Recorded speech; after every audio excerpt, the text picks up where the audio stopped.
Assalamualaikum warahmatullahi wabarakatuh. Perkenalkan, nama saya Nadila Puspita Anggraini, NPM 2121010145.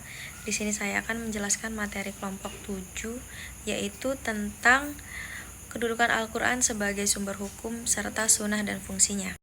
Pengertian sumber dan dalil.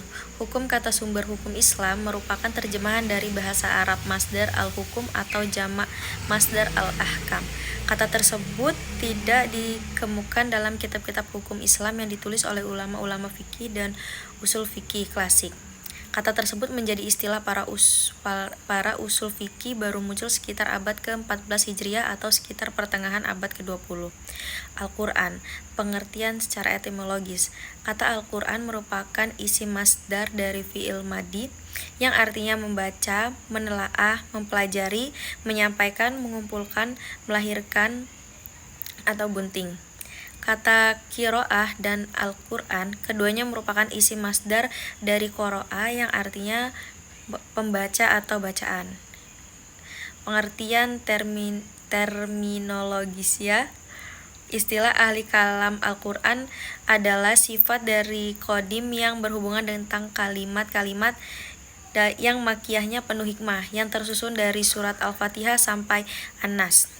Istilah ahli usul fikih dan ahli fikih Al-Quran itu adalah kalam Allah Subhanahu wa ta'ala yang menjadi mukjizat yang diturunkan kepada Nabi Muhammad, yang dituliskan di mushaf, yang dinuklirkan secara mutawir, dipandang sebagai ibadah bagi yang membacanya. Sunnah sebagai sumber hukum Islam kedua memiliki peran yang sangat penting dalam mentransformasikan nilai-nilai Al-Quran untuk dijadikan pedoman hidup kehidupan manusia. Nabi Muhammad SAW memiliki otoritas untuk menjelaskan wahyu yang turun. Perilaku, sikap, sifat Nabi juga dijaga oleh Allah Subhanahu wa ta'ala, sehingga kemasyuhan Nabi terjaga dari lahir hingga akhir hayat. Kata sunnah ditinjau dari segi lughawi, diambil dari bahasa Arab yang berarti adah atau tradisi dan kebiasaan, di mana tradisi kebiasaan mencakup yang bersifat baik, bersifat buruk, ataupun terpuji dan tercela. Dengan demikian, maka sunnah dalam ungkapan lain adalah at-tahrik al-mu'tadah hasanah kanat asyah. Dalam Al-Quran, kata sunnah disebut secara berulang-ulang, baik dalam bentuk mufroda maupun dalam bentuk jamak. Pengertian penyebutan kata sunnah dalam Al-Quran pada umumnya menunjukkan pada pengertian lughawi, sebagaimana yang telah disebutkan sebelumnya. Selanjutnya adalah fungsi sunnah terhadap Al-Quran. Fungsi sunnah sebagai penguat hukum Al-Quran. Dalam fungsi ini, menurut hemat penulis sunnah melakukan takkid atau penguat atas hukum-hukum yang terkandung dalam Al-Quran dengan mempergunakan beberapa cara. Di antaranya sebagai berikut: A. Menegaskan kedudukan hukumnya seperti sebutan wajib, fardu, dan ungkapan yang sejenisnya. B.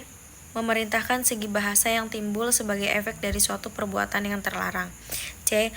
Memperingatkan amalia secara dawam atau suatu kewajiban yang menampakkan suatu kebencian yang sangat terhadap suatu yang dilarang. D. Menerangkan posisi kewajiban dan larangan dalam syariat Islam. 2. Fungsi sunnah sebagai penjelas dan penjabar apa yang dibawa oleh Al-Quran dalam fungsinya. Yang kedua ini segi-segi tabyin penjelas sunnah Al-Quran diantara lain: A. Mengikat makna-makna yang bersifat lepas yang terkandung dalam ayat-ayat Al-Quran. B. Mengkhususkan ketetapan-ketetapan yang disebutkan secara umum dalam nas-nas Al-Quran. C. Menjelaskan mekanisme pelaksanaan dari ketetapan-ketetapan Al-Quran dan fungsi sunnah sebagai penetapan hukum yang belum diatur dalam Al-Quran. Sekian materi dari kelompok 7, saya akhiri. Wassalamualaikum warahmatullahi wabarakatuh.